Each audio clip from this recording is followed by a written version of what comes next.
Hi, I'm Amaranthine, the writer of The Most Beautiful Moment in Life, and I look a little terrible right now, but I really wanted to just make this video to talk about just like explaining the universes that Jin travels to and the importance of each universe and like why I made the decision to do certain things. So we're going to talk about, like I said, each universe going into it. And I'm going to talk a little extensively about the Blood, Sweat, and Tears universe because there's a kind of a lot going on there. So, not going by chapter, but because some of the chapters don't take place in the universe, like the first three don't really have a universe, except I guess it's like the canon verse. But basically, the first two chapters are just to like set the scene, set the tone of Jin's relationships with both himself, his relationship with Taeyong, and his relationship with his friends, and his mentality about the way that things are, which kind of sets up the rest of the story. And so I'm not going to talk about the character chapters. I'm going to skip over those. I'm literally just here to talk about the universes. The character chapters are basically just like what I've kind of compiled from both the notes and what we've seen in the videos and what makes sense in the context of the story. So we start off with Lost, and that universe is actually the universe. It's kind of an amalgamation of universes, but I would say it's kind of like I Need You, the music video. It's kind of taking place in that universe. So we see Jin going from the bodies of all of his friends and experiencing the events of that night from each of their perspectives. And that chapter is really just to, again, set the tone for the rest of the story and kind of give an insight to how they're all feeling, which kind of, it's more to set up for the rest of the character chapters than it's set up for the actual storyline. It just gives Jin a little bit of insight into how his friends actually feel and what they were actually going through. And so that was the purpose of that chapter. And then we went to Save Me, which is the universe of the Fire MV. Honestly, in the actual music video, there's not a whole lot that takes place. And so while I was kind of conceptualizing this story and thinking about like what kind of universes needed to go, he needed to go through to like learn certain things, Lost was a chapter that I made so that Jin's worst fears came to life, and that's kind of what the purpose of it is. His worst fears were that his friends hated him, that he had no worth in society, and that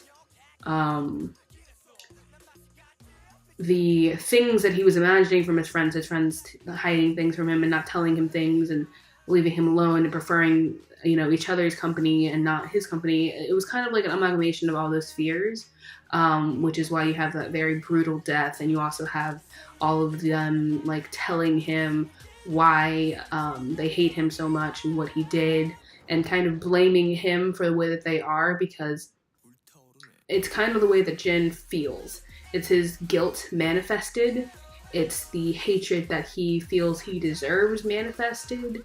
And that's kind of what that chapter is about. And the other boys are demons because of the hatred that they have inside of them. It's not that, like, in reality they're demons. It's just that, or that Jin thinks of them negatively. It's just that them being demons is like the physical amalgamation of the hatred that they have for him is kind of what that chapter means. And yeah, writing that sacrifice scene was very hard. It was a chapter I was really looking forward to, actually, which tells you a bit about me, I guess. But I feel like it was important in the long run of things to happen. And so then we have Tomorrow, which is the Dope MV universe. That universe is really just to show Jin what would happen if things continue the way that they are. Like, a lot of people assume in the storyline that all of the characters end up dying, and that's kind of what I covered in the last chapter, the Save Me universe. all of them being like demons and not like humans and not living healthily and everything. So in the Tomorrow chapter, I wanted to kind of cover what would happen if they all lived on the way that they were living and dealt with things in a way that was unhealthy. So you can see that they all split out into different paths and they all take on the careers that were in the Dope music video, with Jin being a doctor and everything.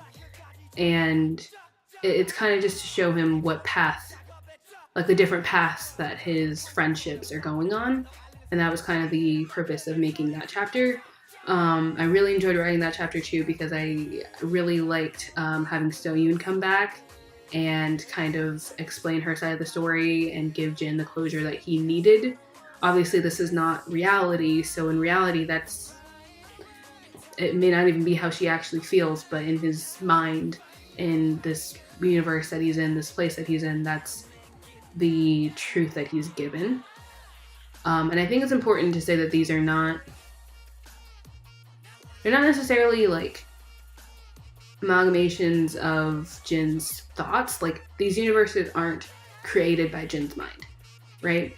And it's easy to think that, and if you do think that, then that's fine. It's not necessarily incorrect, but in my head in writing it, these universes exist as how do I explain this? These universes exist as like Jin's time in this purgatory like state. Like, he's being given a second chance and he's being shown all of his flaws that he needs to know about in order to make the correct decision. And that's kind of my thought processes of this. And I'll get to that more when we get to some of the later universes where he's actually given the second chance. And so after Tomorrow, we have the Spring Day universe, which is actually the Spring Day universe. It was titled differently before. Originally it was titled Tomorrow, but I felt like Tomorrow made more sense for the universe that was set in the future, like far in the future. But Spring Day is really similar to the actual music video, I think, in that they're all going... the music video gives like this idea that they're all going to mourn over something. Like, they're all on this trip, but it doesn't seem like like they're being lighthearted, but when you get to like the end of the video where Jimin is like throwing the shoes over the tree and it's like very somber, it feels like they're going there for a reason. And that was kind of what I built off of. Like, if Jin did actually die, like, this is how his friends would feel. And it was supposed to be like, I'll refer to it just as purgatory. It's supposed to be like purgatory's way of telling him that his friends really did care about him, that they would miss him if he left. And that's what... it's contradicting to how Jin thought in the beginning when he drove off the pier, that his friends would be lessened a burden by his presence not being there anymore. And so Spring Day was just to kind of show Jin that, no, that's not true. They would miss you. They do care about you. They would be heartbroken after losing you, and they would, remember you and, again, miss you. And that was kind of the idea for Spring Day, and which was very sad, by the way. I really did make myself cry for writing that. Hopefully I got some of you guys to cry too. And so the universe after that, Butterfly. Butterfly is set in the Korean music videos Blood, Sweat, and Tears universe. And that's an important distinction to make, that it's set in the Korean music videos Blood, Sweat, and Tears universe, because I do touch on the Japanese music video for Blood, Sweat, and Tears universe later.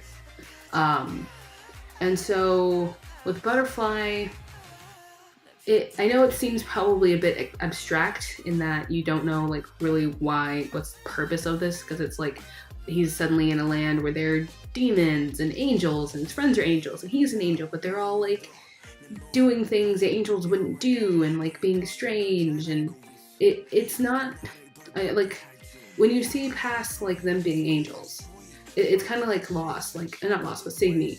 The important thing is not that they're demons or not that they're angels, it's what their mindsets are. So it's kind of like a reflection sort of how they are now, the Butterfly chapter. It's like showing Jin like how his friends are in the world that he left, the original canon universe. It's a reflection of how they were. So they were a mess. And Jin was kind of turning a blind eye to all of this, and that's kind of insinuated in some of the things that Jungkook says, that, Jin sees Jungkook and Namjoon engaging in behavior that's not healthy, but he doesn't do anything about it.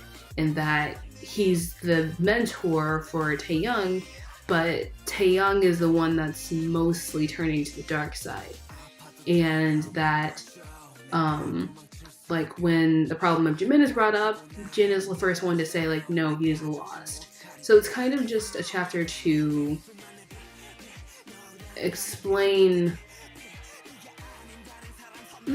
but like show Jin in a different way how his friends were and how he was with his friends. He wasn't reaching out to them. He wasn't making sure that they were okay. He was waiting for them to come to him and say, oh, I'm not okay, or he was expecting a lot more from them than he was actually giving them. And that's kind of what this chapter is representing. It's not, the important thing, again, it's not that they're angels, not that they're demons, but it's that it's how they were. And the part at the end where Taeyoung turns into a demon and gets into a contract with Jin is not, again, it's not the important thing. And the fact that they all fight him and everything is not really the important thing.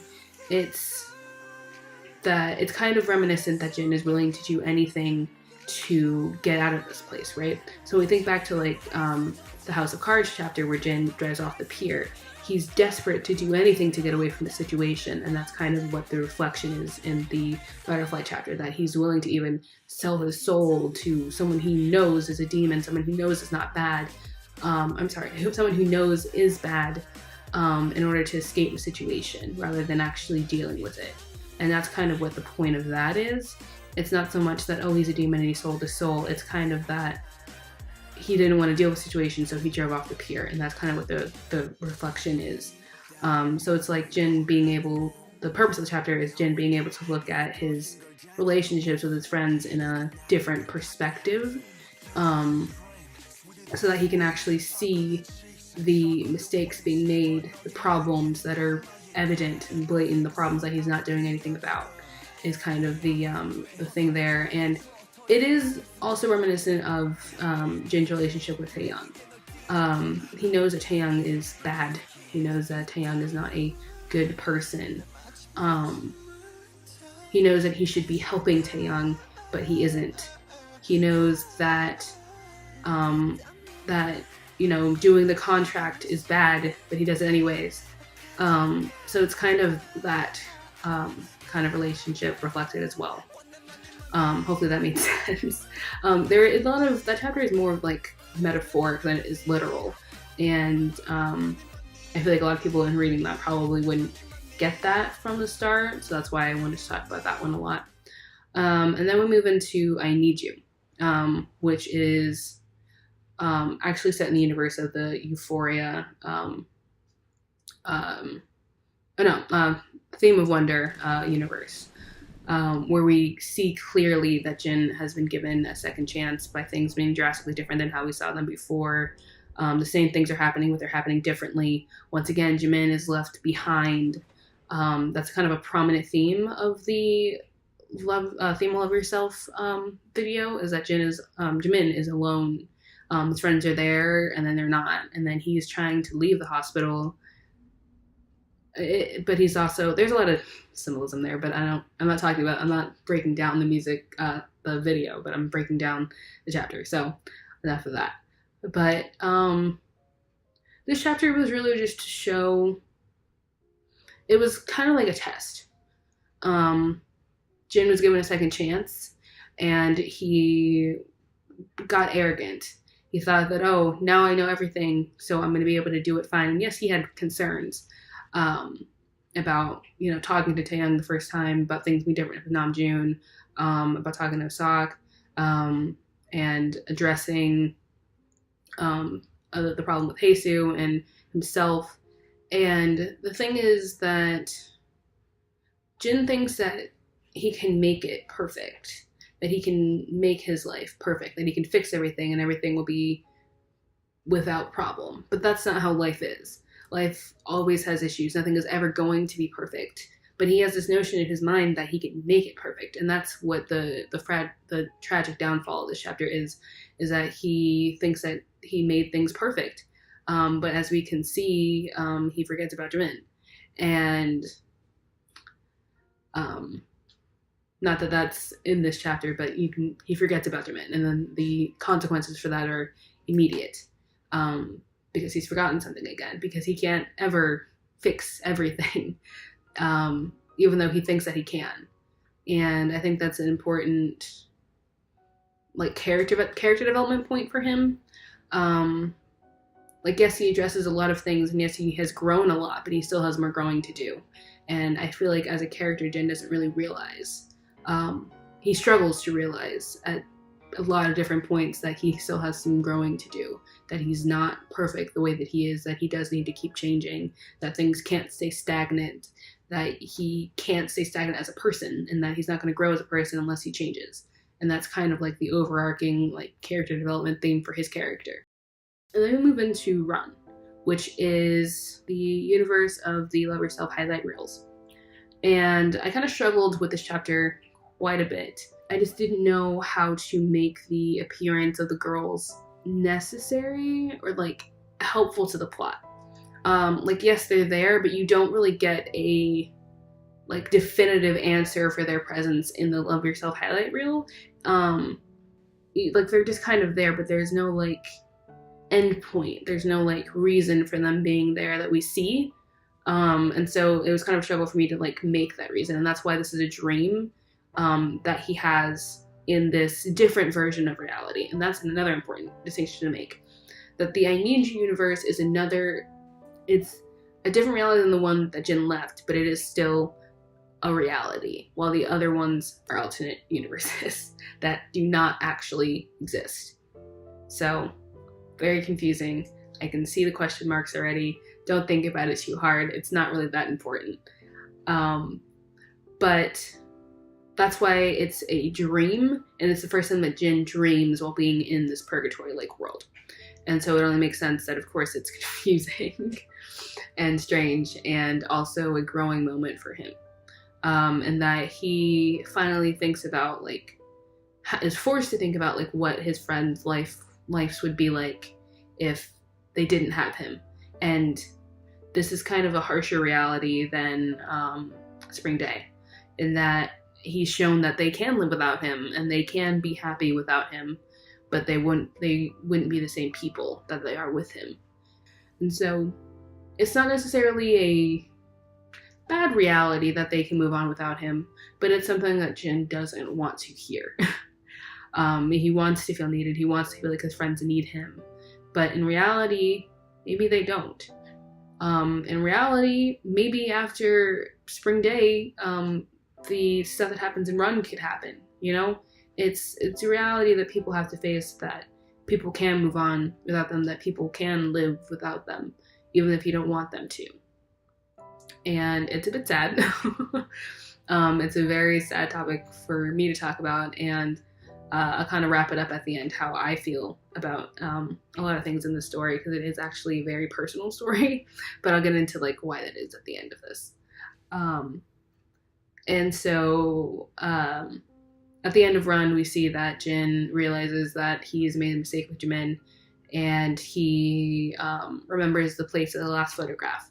And the last photograph is what he's been looking for this entire time. But he forgot that he was in this different reality, and that he came, because this is the only reality that he's entered differently. Every other reality he entered with the photograph. And all of the realities he entered with the photograph are not real. They're different universes, right? So I Need You exists in the universe that Jin is in, but it's a different reality. That probably doesn't make sense. I am so sorry. The storyline is so complex and confusing, but alternate universes are always hard to talk about. But I just want to say that all the universes that Jin enters with the photograph are alternate universes. Jin goes through the mirror to get into the universe of I Need You. Right now, it's a different reality, but it is still reality. So that's an important distinction to make. And so he gets the photograph and he goes to a different universe. And that universe is broken. And it's broken because of Jin's actions. It's not broken because of what he did, but it's broken because it was always meant to be broken. The things, he's always wondered like what impact he's making on all the universes that he's going to. And the thing is that he's making so many, not mistakes, but his presence there is disrupting things because he shouldn't be there. Because he should still be alive in the universe that he originated from. But because he's in these different universes, things may be happening differently, or things may be happening differently than they were supposed to happen. And so in Blood, Sweat, and Tears, it's like all his experiences in these universes are kind of twisting, warping, merging, distorting, and breaking apart, crumbling, and he's seeing the bones of what this alternate universe is made out of, which is paint, because it's not real. And that's also really important distinction to make, that it's not real, and that's why the theme of paint dripping and why he sees like paint in his eyes every time he goes to a different place, that's why, because it's not real, it's fabricated. And it's made with like this paint that's meldable and moldable and can be formed and reformed into different things. And that's kind of why Blood, Sweat, and Tears is so crazy. And it's also very similar to the Japanese MV for the song, which I really, really like that MV, by the way, because it's very strange. It's very trippy, but I really like it. It's got like a certain sinister tone to it, which I really like, because it's so strange from their normal music videos, and a lot of effort was obviously put into it. And so in Blood, Sweat, and Tears, I'm going to kind of go through the different things and like the meanings of them, because a lot of crazy stuff happens, and I just kind of want to talk about like why. So we'll talk about Taehyung later, but basically Taehyung is this force in Jin's life that has always been chaotic. It's always been like a negative force to him, and he's always kind of avoided Taehyung. After it happened with Sohyun, Jin just started completely avoiding Taehyung and avoiding the conflict that they needed to have in order to move past it. And yes, in the I Need You universe, he confronted Taehyung about it finally, but he still needs to confront it in his head properly. I know that probably doesn't make a lot of sense, but it's like he needs to actually forgive Taehyung. And he says that he forgives him to his face in the different reality, but he needs to like actually confront the anger and the aggression that he's had. He's kind of accepted it, and that's why he can say that he forgives Taehyung to his face, but he hasn't like internalized it. He hasn't been like, yes, my friend did this to me. Yes, this is the kind of person that Taehyung is, and yes, he is my friend still, or maybe I do hate him. Like, he needs to fully understand the force that Taehyung has in his life and fully like digest that force.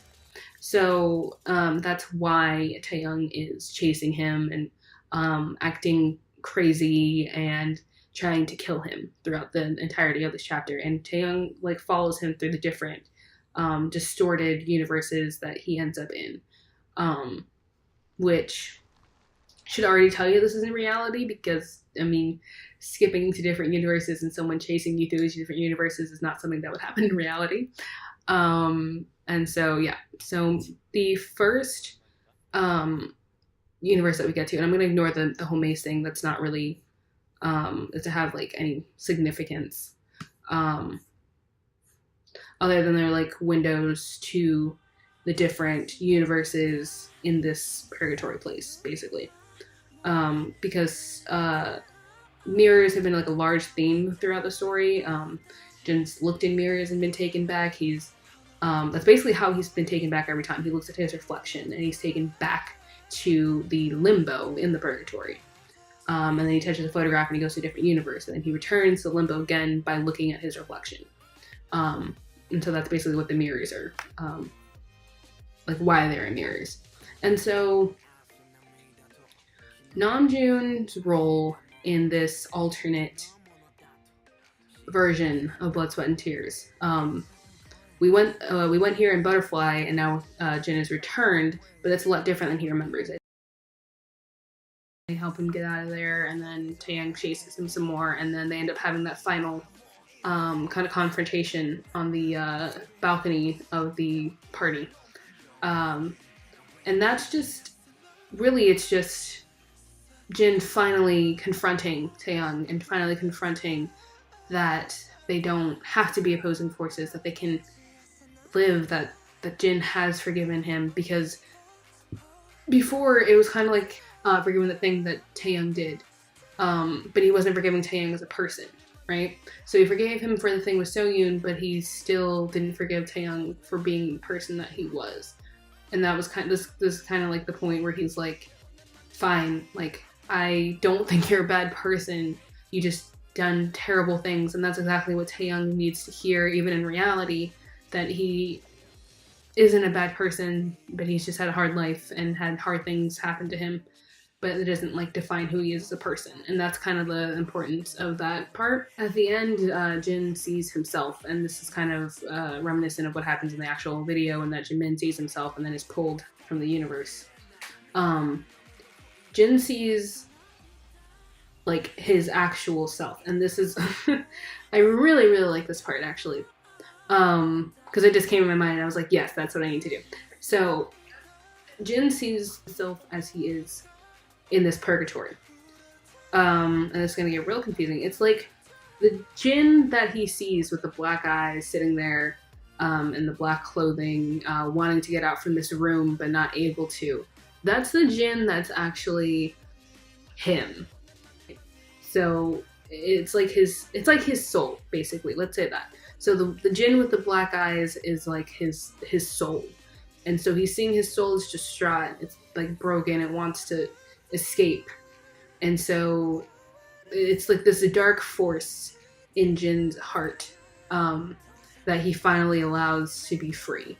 Not free in a bad way, but just like kind of like how he forgave Taeyang. Like it's kind of like letting go of like this hatred and this anger and this dark part of yourself. It's letting that part go so that you can become a better person.